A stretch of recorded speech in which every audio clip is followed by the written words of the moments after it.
Hi everyone, this is Eliza. Welcome back to Eliza's Bookshelf. Today I want to talk about a book I recently read and I really enjoyed.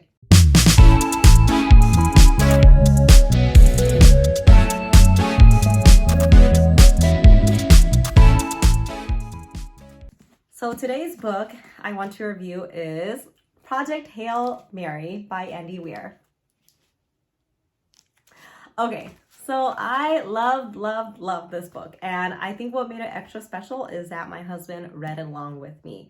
He listened to the audiobook. He's actually not quite done yet. He has a few chapters to go, but I recently finished and I wanted to talk about how much I love it. I loved it so much that it actually put me in a little bit of a reading slump. I went on some websites, namely maybe, what is that website called? What Should I Read Next? And I typed in this book and I looked at the list. One of the books on that list was Barack Obama's A Promised Land. So I was like, forget it. I'm not listening to this list. But I mean, after this book, I loved it so much. I just scrambled for any other science fiction book that I might like. I might get into Blake Crouch's Recursion. Who knows? But yeah, so let's get into this book. In general, this is about a guy. His name is Ryland Grace. He is this scientist. He used to be like a researcher. He is on this ship on a journey in space to somewhere, and he has this mission to save Earth, but he doesn't really know what is going on. And when he wakes up, he sees that he has two crewmates, but they're dead. They're like mummified, or they're like dried up or something. They're dead. And so he's like, I'm all alone and I don't know what's going on, right? Slowly he remembers what happened and what he has to do. And so there's a lot of physics involved, actually. And I really liked it, though, because I did a lot of physics in college. And I mean, after college, I went to medical school. After college, it's not like I used any of those physics at all. So it was great to read it through Ryland Grace's perspective and his explanations, because he explains it in such an easy way that it just comes back to me. I'm like, oh, I remember that. No, he didn't. So yeah, there's a lot of physics in here, a lot of space travel. Some of the things that he explained, I still don't grasp, and I tell my husband all the time too. I'm like, I really don't understand that. The relative time, I don't really understand that part, but some of the times he does go over concepts that I don't fully grasp, and those times I try not to get too much into it. I'm like, all right, sure. Whatever you say, Dr. Grace, and then I move on. But I mean, that's all I want to say right now without spoiling too much. It's super funny. There's a lot of physics, science, space travel, whatever, and it's all written in a way that's super easy to understand, and you're just on a wild ride with this one.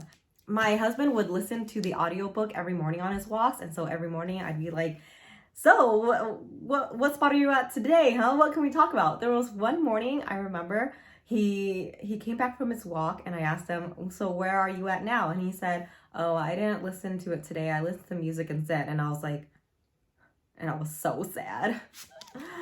I was so sad, but he's still listening to it. He's not finished yet, but I follow up with him every day to see where he's at. So if you want to know more about this book, listen on. I won't say, I feel like anything I say can be a spoiler. So spoiler alert from this point on. I'm just going to go over a lot of things. Not everything, because there's so much. I can't tell you anything about the physics aspect, but I'll talk about the main story points. So he is in space. Flashback back and forth between, what happened back then and what's happening now. So back then, how did they figure this out? I forgot. They figured out that the temperature is slowly going down, right? And they're like, why is this? They found out there's this little microorganism that they named the astrophage, which is slowly sucking away energy from the sun. Slowly, but pretty fast in terms of, how long the world has been there, how long Earth and the sun and the solar system has been there.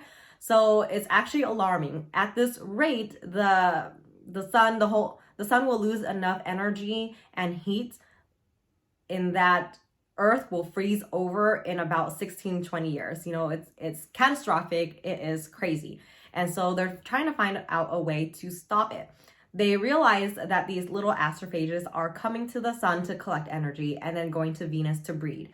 So there's that cycle, right? And they are looking throughout the whole universe, whatever. They find this other system called Tau Ceti, I think. Tau Ceti something or another. My husband always corrects me, but in my mind, Tau Ceti. There's this other sun that has planets around it that is not affected by the astrophage, and they're wondering why.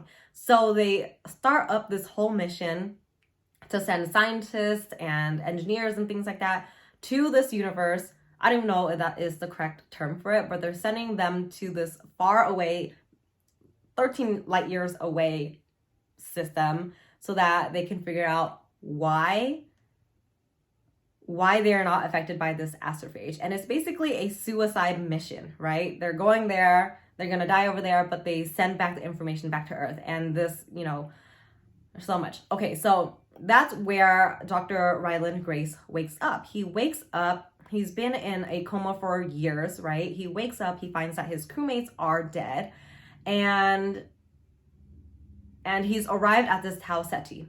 Now, that's where basically the story starts.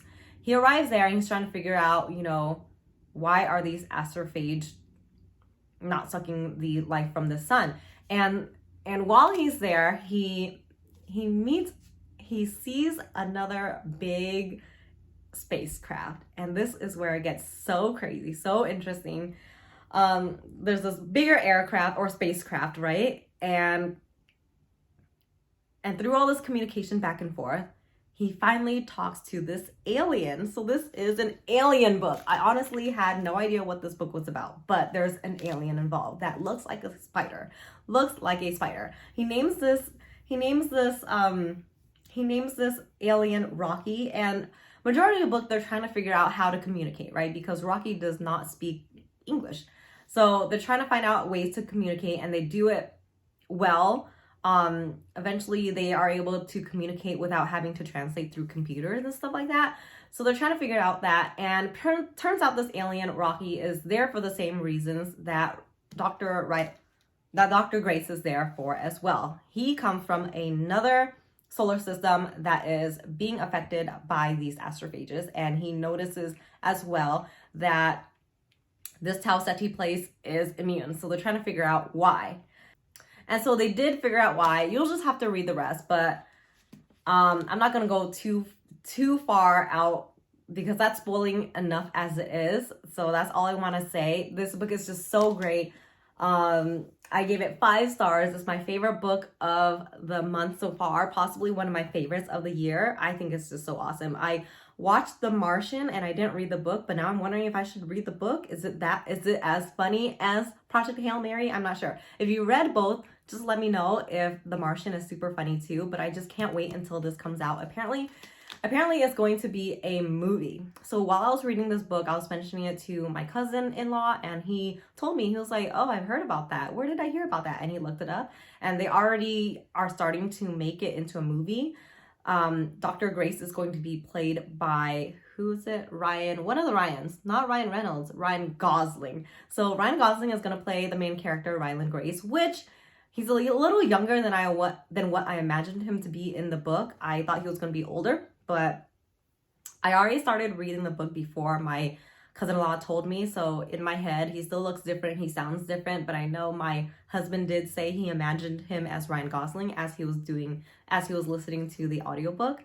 But yeah, I mean, it's so great. I can't wait to see who they choose to be all the other characters. There's a lot of other characters other than Dr. Grace and Rocky. I just didn't want to say too much. There's obviously the team that sets up this whole mission to go to Tau Ceti. And the team itself, they're super funny too. There's a lot that happens in this book, so I urge you, just read it if you haven't already. It's super funny. You don't have to like just science fiction. You don't have to know a lot of physics. He'll explain it for you. It's just a wild ride, this one. I really liked it. So yeah, 5 stars. I loved it. I recommend it to everyone.